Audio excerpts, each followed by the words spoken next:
오늘 성경 말씀은 사무엘상 20장 35에서 42절입니다. 아침에 요나단이 작은 아이를 데리고 다윗과 정한 시간에 들로 나가서 아이에게 이르되 달려가서 나의 쏘는 살을 찾으라 하고 아이가 달려갈 때에 요나단이 살을 그의 위로 지나치게 쏘니라. 아이가 요나단의 쏜 살 있는 곳에 이를 즈음에 요나단이 아이 뒤에서 외쳐 가로되 살이 내 앞편에 있지 아니하냐 하고 요나단이 아이 뒤에서 또 외치되 지체 말고 빨리 다름질하라 하매 요나단의 아이가 살을 주워 가지고 주인에게로 돌아왔으나 그 아이는 아무런지 알지 못하고 요나단과 다윗만 그 일을 알았더라. 요나단이 그 병기를 아이에게 주며 이르되 이것을 가지고 성으로 가라. 아이가 가매 다윗이 곧 바위 남편에서 일어나서 땅에 엎드려 3번 절한 후에 피차 입맞추고 같이 울되 다윗이 더욱 심하더니 요나단이 다윗에게 이르되 평안히 가라. 우리 두 사람이 여호와의 이름으로 맹세하여 이르기를 여호와께서 영원히 나와 너 사이에 계시고 내 자손과 내 자손 사이에 계시리라 하였느니라.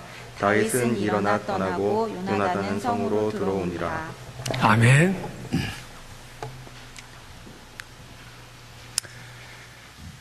국민학교 때부터 유치원부터 동창이었던 삼순이와 갑순이가 있었습니다.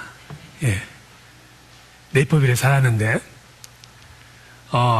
갑순이가 고등학교 2학년 때 알지 못하는 아주 중병에 걸려서 병원에 입원했어요. 갑순이 엄마는 병원에서 계속 살고 있고 삼순이가 간혹 문병을 가는데 병세가 많이 악화돼서 어느 날 수업 중에 연락이 와서 갑순이가 유도관이 빨리 오라고. 그래서 이제 갑순이 병실에 삼순이가 찾아갔는데 갑순이가 삼순이 손을 잡으면서 내가 없어도 계속해서 나를 기억하고 나를 사랑하겠지? 그러니까는 삼순이가 그럼 그렇고 말고 내가 널 어떻게 너가 있든 없든 나는 똑같이 너를 사랑할 거야. 그러니까 걱정하지 말고 빨리 병 나아. 그래 삼순아 고맙다. 그리고 이제 둘이 헤어지고 그날 저녁에 갑순이는 그냥 이 세상을 떠났어요. 그래 장례식이 있어서 장례식이 끝났는데 눈물을 가릴 길이 없어요. 삼순이가. 갑순이 엄마가 장례식이 끝난 다음에 삼순이를 부르더니 삼순아 갑순이가 이 세상 떠나기 전에 너에게 준 편지가 있다. 편지를 줬어. 편지를 받아들고는 눈물이 앞을 가려서 가슴이 콩당콩당하고 쉽게 뜯어볼 수가 없어가지고 한 길로 나와서 편지를 막 읽으려는 순간에 뒤에서 덤프트럭이 와가지고 삼순이를 쳐서 삼순이도 이 세상을 떠났습니다. 경찰이 현장 검증을 나와서 어떻게 된 경우인지 보니까는 삼순이가 죽어 있는데 그 피 묻은 손에가 조그만 쪽지가 하나 있는 거예요. 그래서 경찰들이 그 쪽지를 딱 열어봤더니 거기에 세자가 써져 있었습니다. 뭐라고 써져 있었냐면은 가세요. 빨리 와. 보고 싶으니까 빨리 오라고. 사랑의 마음이 잘못 전달돼가지고 삼순이도 그냥 빨리 가버렸어요. 예. 세상에서는 우리가 친구 없이는 못 살아요. 친구 없이는 못 삽니다. 어렸을 때부터 지금까지 이런 모양 저런 모양으로 꼴 보기 싫은 친구도 있었고 또 생각하면 솜솜이 보고 싶은 친구도 있고 또 더러는 우리보다 먼저 제 나이도 벌써 앞서간 사람들이 있더라고요. 이처럼 우리는 이러든 저러든 싫든 좋든 세상에서 부대끼고 살다 보니까 친구들이 있습니다. 좋은 친구도 있고 나쁜 친구도 있고 오늘 우리가 화면에서 봤다시피 이 15세기에 바로 유명한 화가 사실주의 화가 뒤러라고 있죠. 뒤러 연필로 많이 대생을 많이 했는데 우리 화면에서 봤다시피 두 친구가 미술 공부를 하라고 시골에서 가난한 집을 떠나서 도시에 왔는데 둘이 이렇게 막노동을 하면서 미술 학원을 다녔는데 서로 너무 힘든 거야. 그래서 둘이가 이제 약속을 하기를 그러지 말고 한 사람에게 몰아주자. 셋째 말로 하면은. 그래서 한 사람이 공부할 때 한 사람은 열심히 일해서 그 사람이 공부 마치면은 공부 마친 사람이 또 공부하는 사람을 도와주기로, 품앗이 하기로 서로 이렇게 약속을 했습니다. 그래서 뒤로라는 사람이 먼저 공부를 했는데, 공부를 해서 이제 제법 그림을 잘 그려서 명성이 좀 있었어요. 그래서 어느 날 뒤로가 자기를 위해서 헌신한 친구인 한스를 만나러 식당에 갔는데, 식당이 어두컴컴하고 손님도 없는 그곳에 한켠에서 누가 기도하고 있는 거예요. 봤더니 자기 친구야.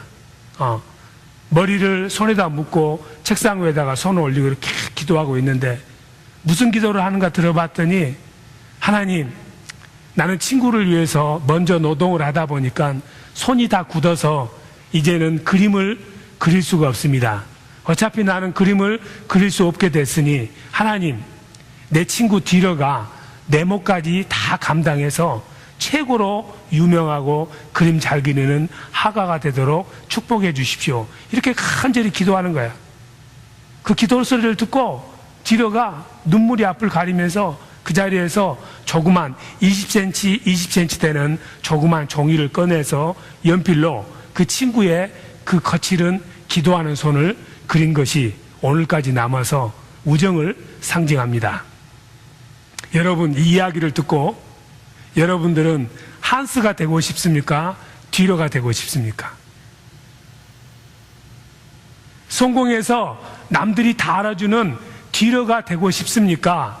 아니면은 그 친구의 성공을 위해서 자기의 재능을 묻으면서 손이 나무 토막이 되도록 열심히 일한 눈물에 기도해야 하는 사람 한스가 되고 싶습니까?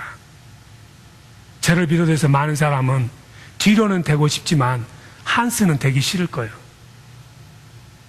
너무 억울하고 너무 슬프잖아요. 그래서 예수님께서 이 땅을 떠나실 때 요한복음 15장 12절에서 너희는 서로 사랑해라. 사랑 받아라가 아니라 서로 사랑해라 그랬어. 우리가 지금 여기에 많은 분들이 이렇게 계신데 2만 명이나 계시는데 군중 속의 고독이야.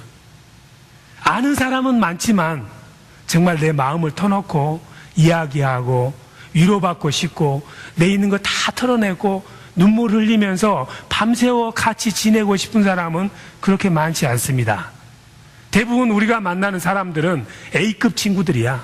그냥 아는 정도예요. 피상적으로. AA급 친구는 조금 좋아진 관계에서 좀 믿어주는 관계, 돈도 좀 꿔주고 그러는 관계가 AA급. 트리플 A를 받으려면은 상대방을 위해서 한스처럼 희생할 각오까지 돼 있는 친구 관계가 바로 트리플 A 친구입니다. 그래서 세상에서는 서로 사랑을 하게 했는데 사랑은 어디 간지 몰라. 받고 싶은 사람은 많지만 사랑을 주는 사람은 없어요. 사랑의 대차 대조표는 항상 부채야. 받을 사람은 디맨드는 많고도 사랑의 서플라이는 적어요. 이 세상은. 그러니까 어디를 가도 사랑이 없는 냉랭한 삶을 우리가 삽니다. 사랑에 굶주려 있다는 거예요. 그래서 바로 우리가 이 예수를 믿으면은 서로 사랑하고 희생하고 내 유익을 굳지 않는 것이 바로 고린도전서 13장에 나오는 그 말씀 아닙니까? 그런데 그걸 실천하면서 내가 한스가 되겠어요. 이런 사람 그렇게 많지 않아요. 미쳤다고 한스가 돼? 나중에 고무신 거꾸로 신을 건데. 목사에게 충성해봐야 나중에 당 회장 되면 나 알아주지도 않을 텐데. 어떤 목사님이 교회를 개척했는데 3년간 사람을 한 4, 50명이 모았어요. 그랬는데 그 중에 좀 열심히 하는 사람 가정이 나가면서 교회가 다 제로 됐어. 아무도 없는데 이제 교회 문 닫고 싶은데 문을 못 닫는 거예요. 할머니 한 분 때문에. 그 할머니는 비가 오나 눈이 오나 주일 때면 꼭 오시는 거예요. 근데 몸도 불편해. 중풍으로 몸도 이렇게 불편하시고 기도 잘 안 들리는데 목사님이 그 할머니만 안 나오면은 문 닫아야 되겠다고 생각했는데 그 할머니 나한테 신기하게 꼭 주일마다 나타나니까 문을 못 닫은 거예요. 3년간 못 닫았어. 3년 뒤에 교회가 다시 부흥했어요. 나중에 할머니에게 감사패를 줘서 나를 도와주셔서 너무 감사하다고. 뭐 여러분들 교회 나오시면은 난 아무것도 한 일이 없는데 이렇게 생각하지 마셔. 보리차처럼 앉아만 있어도 빈자리보다는 훨씬 나아. 자더라도 나와서 자. 도와주는 거예요, 그게. 목사가 그것 때문에 힘을 받는 거예요. 이빨 빠진 것처럼 자리가 듬성듬성하면 힘이 없어집니다. 그러니까 자리만 지켜줘도 큰 사랑이다. 따라서 해보세요. 자리만 지켜도 큰 사랑이다. 아멘. 그렇지. 저는 사실 왕자였습니다. 원래 왕자가 될 사람이 아닌데 아버지가 왕이 되는 통에 그냥 왕자가 됐어요. 제 아버지는 누구냐 하면은 이스라엘의 초대 왕인 사울입니다. 제 아버지는 너무 잘생겼어. 우리 신효승 집사처럼 잘생겼어.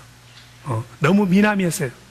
그러다 보니까 하나님 마음에 들어서 하나님께서 우리 아버지를 어느 날 왕으로 들어 쓰신 거예요. 초대 왕으로. 얼마나 좋아하는지 모릅니다. 그런데 왕을 세우다 보니까, 나라를 처음으로 세우다 보니까 너무 전쟁이 많아. 주위에 있는 나라들에서 그냥 싹을 잘라버리려고 이스라엘을 계속 공격하기 때문에 우리는 생존을 위해서 싸울 수밖에 없었습니다. 아버지를 얼굴을 보기가 힘들 만큼 전쟁터에서 풍천노수하는 삶을 살게 되었고, 나도 어느 정도 자라면서 아버지와 함께 전쟁터에서 삶을 이렇게 지내게 됐습니다. 전쟁터에서 아버지를 따라다니다 보니까 저도 전쟁을 어떻게 해야 되고, 어떻게 지휘를 해야 되고, 어떻게 부하들을 섬겨야 되는가에 대해서 많은 것을 체득하면서 제법 한 몫을 담당하게 돼서, 이제는 아버지가 나를 보면은, 그래, 요나단, 너는 언젠가는 이 나라의 훌륭한 왕이 될 수 있다 인정을 받았고, 부하들도 백성들도 저에 대해서 나름대로 신임을 가졌습니다. 아버지보다 더 잘할 수 있다는 그러한 신임을 저에게 뒀는데, 그런 행복한 날이 계속 됐으면 좋은데, 어느 날 갑자기, 우리 인생에는 언제나 어느 날 갑자기 우연히 우리 계획이 없던 일들이 발생합니다. 기쁜 일도 있지만은 슬픈 일도 있고 골치 아픈 일도 발생합니다. 그 모든 것이 하나님이 우리를 위해서 그래요. 어쨌든 그 가까운 나라에 블레셋이라는 나라가 있는데, 갑자기 거기에 뭐 티밥을 먹고 태어났는지 어쨌는지 키가 8척이나 되면서 아주 그냥 엄청나게 큰 사람이 나타났는데, 그 사람 이름이 골리앗이야. 골리앗이 나타나가지고 천하를 제패하니까 다 누구도 골리앗하고 싸워서 이길 자신이 없었고, 우리도 아버지를 비롯해서 감히 골리앗에게 대적해서 싸울 자신이 없어서 풍전등화처럼 우리나라의 운명이 아주 어렵게 됐습니다. 그런 순간에 어느 날 우리가 전투를 하고 있는데, 어디서 머리에 새똥 있는 아이가 하나가 나타나는데, 보니까 목동이었어요. 이 목동이, 이 할례받지 못한 더러운 인간아, 내가 만군의 여호와 이름을 모욕한단 말이냐, 이 돌멩이 하나 맞아라 하면서 돌멩이를 확 던졌더니, 그 팔척 장신인 사람이 돌멩이를 이마에 맞더니 쿵 쓰러지는 거예요. 순식간에. 저도 깜짝 놀라서 그 아이를 바라봤습니다. 얼굴이 동안이고 아주 눈이 초롱초롱한 사람인데 첫눈에 반해버렸어요. 저는 이렇게 멋있는 사람이 우리나라에 있었다니. 알고 보니까 그 사람이 바로 다윗이었어요. 사람이 그러잖아요. 여러분들도 교회 와서 괜히 중고도 없이 미운 사람도 있고, 나한테 얻어먹어도 이쁜 사람 있잖아요. 김재범 목사는 어쩐지 모르겠지만 중고도 없이 미운 사람 있고 계속 줘도 이쁜 사람 있다 이 말이지. 첫눈에 확 당겨서 다윗을 보는 순간에, 이 사람이다. 내가 왕이 된다면은, 이 사람이 총사령관이 되거나 국무총리가 된다면은 엄청나게 우리나라의 기초를 잘 닦을 사람이라는 감동이 왔고, 그것보다도 필이 꽂혔습니다. 만일 다윗이 여자였다면은 결혼하고 싶을 만큼 사랑스러웠어요. 그래서 여러분들이 사무엘상 18장 1절을 보면은 이렇게 기록되어 있을 거예요. 제가 다윗을 내 생명처럼 사랑했다고, 여인처럼 사랑했다고 써져 있어요. 너무 기뻐서 저는 제 겉옷을 벗어서 다윗에게 입혀주고, 제 군복도 벗어서 입혀주고, 제 칼도 주고 활도 주고 제 허리띠도 벗어서 줬습니다. 그 말은 무슨 말이냐면은, 너는 이제부터 나하고 동격이다.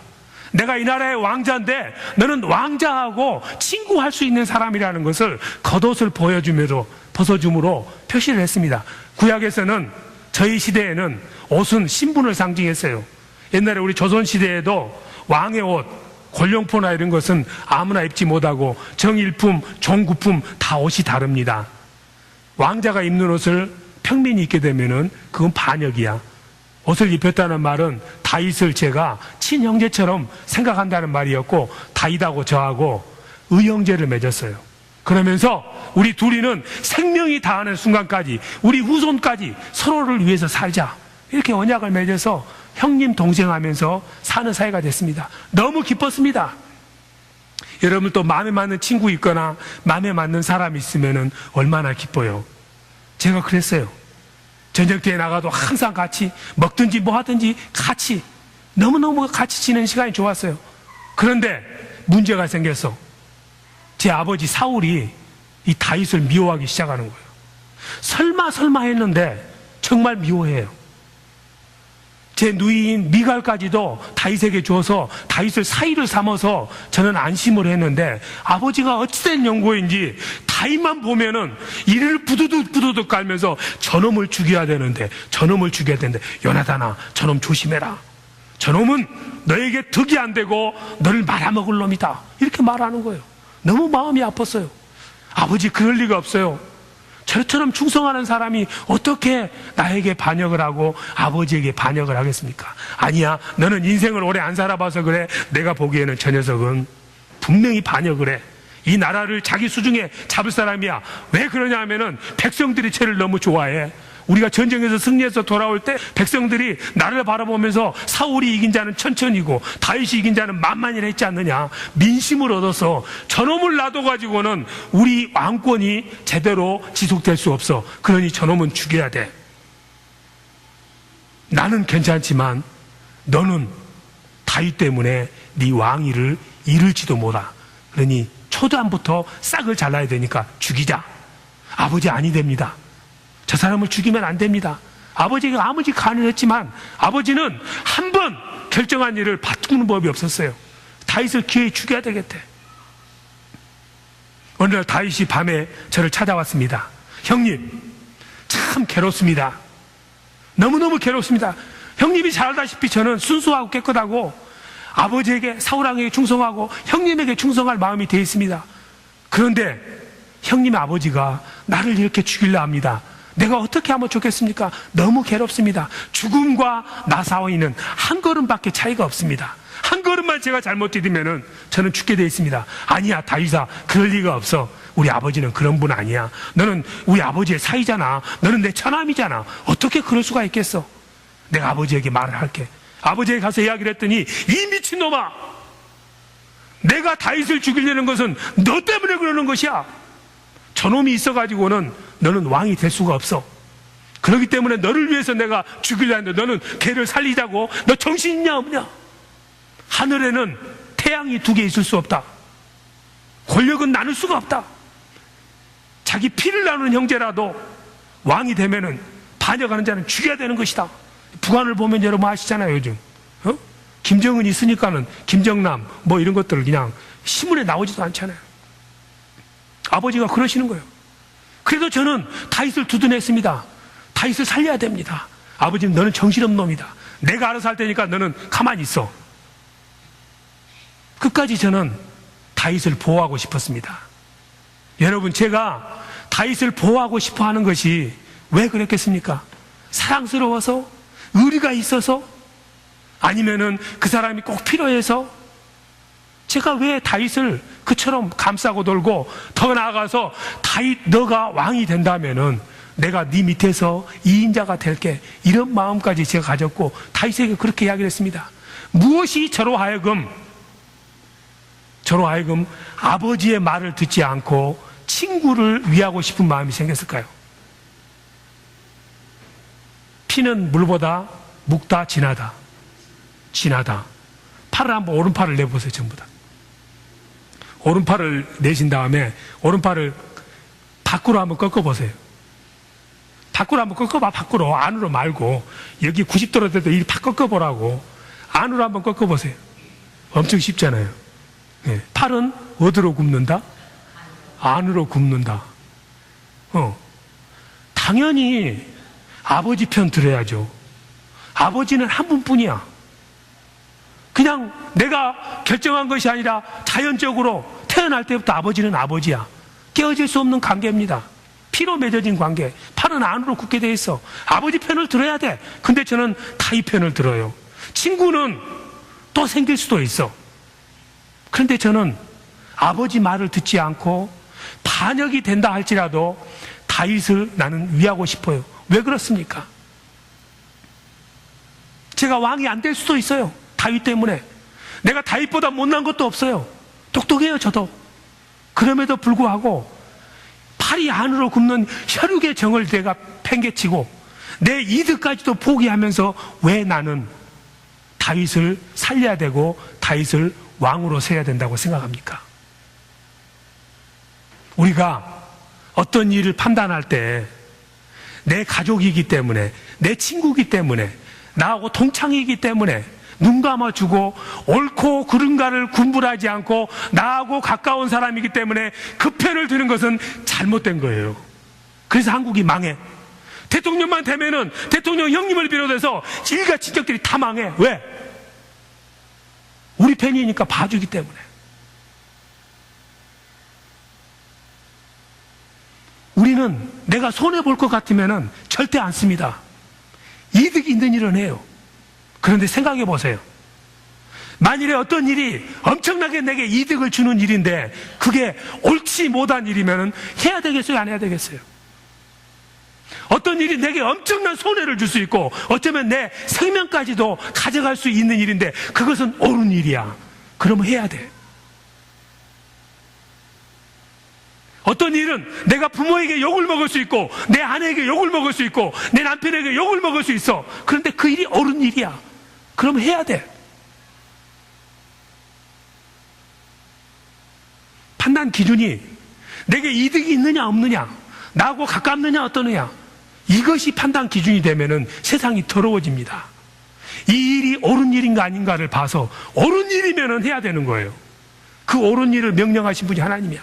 저는 하나님께서 저를 왕으로 들어 쓰실 수도 있지만 저도 잘할 수 있지만은 하나님께서는 다윗이 왕이 돼야만이 더 잘할 수 있고 하나님의 뜻이 이루어질 것이라고 저에게 알려주셨기 때문에 하나님의 뜻이 그렇다면은 아버지가 나를 강요한다 할지라도 내가 왕이 안 된다 할지라도 다윗이 왕이 되는 것이 옳은 일이기 때문에 저는 아버지가 저를 나무래도 내가 왕이 안 돼도 다윗을 왕으로 섬기고 싶은 것입니다.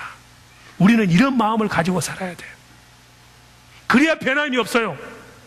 그러지 않으면은 이득에 흔들리고 관계에 흔들려서 어떤 일을 못합니다. 교회에서 어떤 일을 여러분들이 계획한 일이 있을 것입니다. 목회자가 기도를 하거나 또 성도들이 같이 회의를 해서 이 일은 해야 되겠다고 물질이 됐던 무슨 목회가 됐던 선교가 됐던 결정을 했으면은 그 일이 만일에 하나님이 원하시는 일이라면은 아내가 반대를 해도 남편이 반대를 해도 자식들이 미쳤다 해도 그것은 옳은 일이기 때문에 해야 돼. 그래야 살아. 잠시는 포기하면은 관계가 편할 것 같지만 거기에는 진리가 없습니다. 그런 관계는 잘못된 관계야. 하나님이 원하시고 하나님이 명하시고 하나님 뜻이 분명하면은 그 일은 손해를 봐도 아무리 나하고 가까운 관계여도 하나님이 먼저야. 하나님 뜻이 먼저이기 때문에 저는 아버지가 아무리 저를 욕을 하고 아무리 사람들이 이상하게 생각하고 내가 왕이 안 된다 할지라도 다윗을 끝까지 보호해주고 지켜주고 싶었습니다. 그렇기 때문에 제가 목숨을 바쳐가면서까지 다윗을 위해서 모든 것을 내 할 수 있는 걸 다 했어요. 저는 내 희생을 다해서 다윗을 살리려고 노력을 했는데 불행하게도 갈보아 전투에서 제 아버지와 함께 전사했습니다. 다윗이 왕이 되는 것을 보지 못하고 못다 핀 꽃 한 송이처럼 저는 쳤습니다. 여러분, 세상에서 나 혼자 할 수 있는 일은 없어요. 어떤 모양이 되었든지 간에 오늘날 여러분이 이 자리에 있게 된 것은 누군가가 여러분들을 위해서 밑거름이 돼줬기 때문에 부모가, 형제가, 친구가 누가 되었든지 간에 나의 삶을 도와주고 희생해준 사람이 있었기 때문에 우리가 그 자양분을 먹고 이 자리에 있는 것이지 내 스스로 이 자리에 있는 사람은 아무도 없습니다. 누군가 나를 위해서 피 흘려주고 수고의 땀을 흘려주지 않으면은 내가 살 수 없어요. 근데 우리는 남에게 받기는 좋아하지만은 남에게 베풀기는 싫어해. 지난주에도 말씀을 드렸잖아요. 지난주 여러분들 보니까는 아주 그래도 김 목사 말을 좀 그래도 잘 순종하는 것 같아. 그동안에 뭐 안 했던 사람들이 뭐 식탁에서 보니까 알랑방구도 끼고 막 그렇더라고. 그러는 거예요. 먼저 내가 아는 체 하고 인사하고 그러니까 누가 좋아요? 내가 좋아. 내 마음이 기뻐. 상대방이 기뻐하는 모습을 보면은. 그래서 하나님은 사도행전 20장 35절에서 주는 자가 복되다. 누가복음 6장 38절에서 줄 때 확실하게 밀어줘라. 째째하게 재지 말고 확실하게 밀어줘라. 가득 채워서. 그러면은 하나님이 다 알아서 해주신다. 남을 위해서, 친구를 위해서, 교회를 위해서, 목회자를 위해서 희생하고 헌신하면 억울해 죽겠어. 그런데 그게 아니야. 세상은 성공하고 출세한 사람에게 포커스를 맞춥니다. 결과를 보고 싶어 하기 때문에. 근데 하나님은 절대로 눈에 보이는 현상이나 성공이나 세상적인 것들에 눈길을 돌리지 않으시고, 하나님은 구석진 곳, 눈이 안 보인 곳에서 땀 흘리고 수고하고 희생한 사람을 하나님 보세요. 여러분이 천국에 들어가시면은, 저는 사랑을 세상에서 너무 많이 받았어요. 믿음, 소망, 사랑 중에 사랑이 제일이라니까 사랑 많이 받으면 하나님에게 가면 축복받을 거라고, 칭찬 들을 거라고. 하나님 보세요. 제 가슴 속에는 이렇게 많이 받은 사랑이 있어요. 그럼 하나님께서는 그건 네 거 아니야. 그건 네 거 아니잖아. 남이 준 거잖아. 근데 천국에 가서 하나님, 저는 사랑이 바닥났어요. 제 안에는 아무 사랑도 남은 게 없어요. 왜? 내 안에 있는 사랑을 다 나눠줬거든요. 저는 없네요, 사랑이. 그런 사람을 하나님은 잘했다 그래요. 저는 내게 있는 모든 사랑을 다윗에게 다 줬습니다. 여러분들이 오늘날에는 예수 그리스도를 만나시고, 예수님께서는 친구 중에 최고의 친구가 누구라고 하냐면은 자기 생명까지도 바쳐가면서 상대방을 위해서 헌신하고 희생한 사람이 최고의 친구라고 그래요. 그게 요한복음 15장 13절에 있습니다. 같이 한번 우리가 읽도록 하시겠습니다. 요한복음 15장 13절 나왔습니까? 예. 같이 13절만 한번 읽겠습니다. 사람이 친구를 위하여 자기 목숨을 버리면 이에서 더 큰 사랑이 없나니. Great love has no other than this, that he lay down his life for his friend. 자기 친구를 위해서 생명을 내어주기까지 사랑하는 우정보다도 더 큰 우정은 없나니.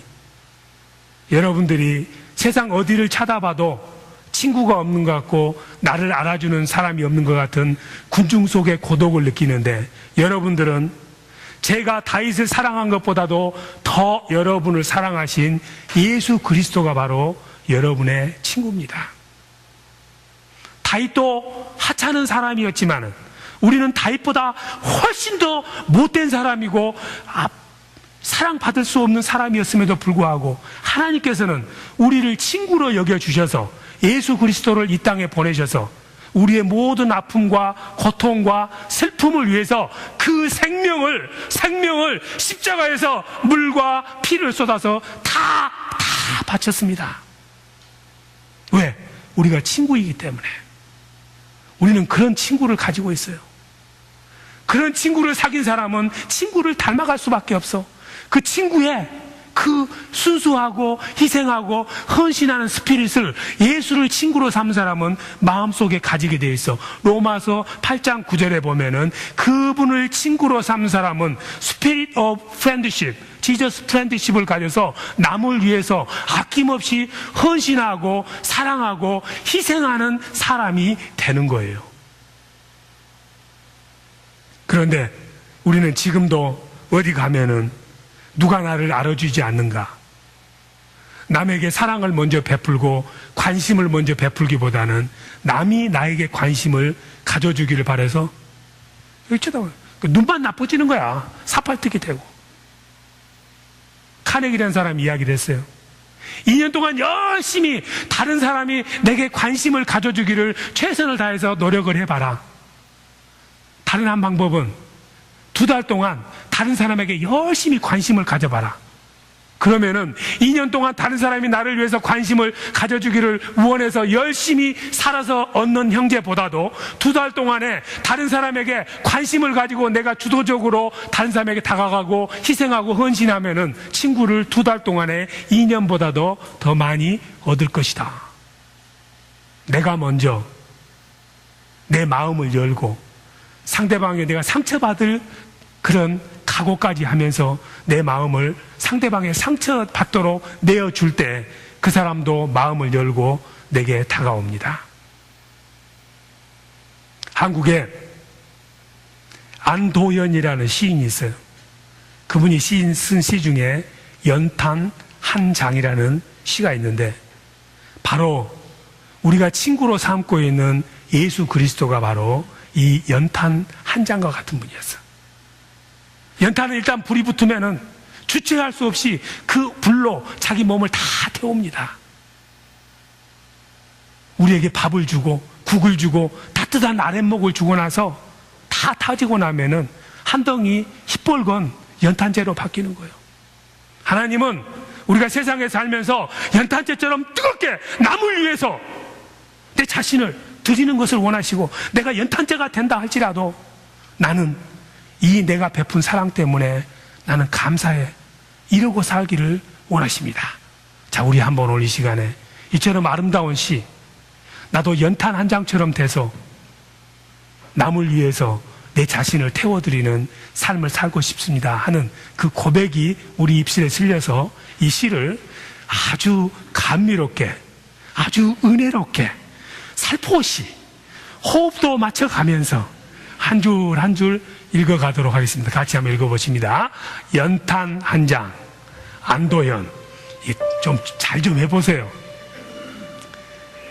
연탄 한 장. 이렇게 좀 시작. 연탄 한 장, 안도연. 또 다른 말도 많지만 삶이란 나 아닌 그 누구에게 기꺼이 연탄 한 장 되는 것. 방구들 선뜻해지는 날부터 이듬해 봄까지 조선 팔도 거리에서 제일 아름다운 것은 연탄차가 부릉부릉 힘쓰며 언덕길 오르는 거라네.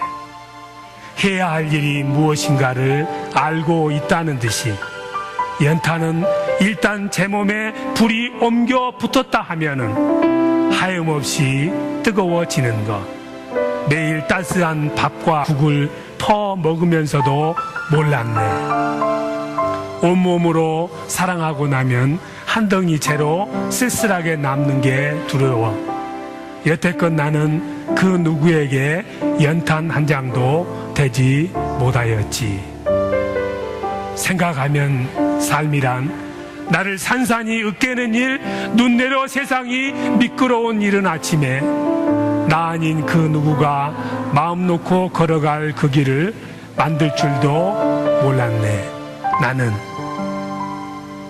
이런 연탄 한 장과 같은 크리스천이 되기를 주님의 이름으로 축복합니다. 지금까지 그렇게 살아오지 않았다면 오늘 이 시간에 내가 내 온몸을 태워서 방을 따뜻하게 하고 맛있는 밥을 주고 맛있는 국을 베푸는 연탄 한 장처럼 타올라서 시뻘건 한 덩이 연탄재가 되더라도 나는 그것을 기쁘게 여기는 삶을 사는 크리스천이 되도록 나를 도와주시옵소서 하는 기도를 찬양하신 다음에 같이 하시도록 하겠습니다. 찬양하십니다.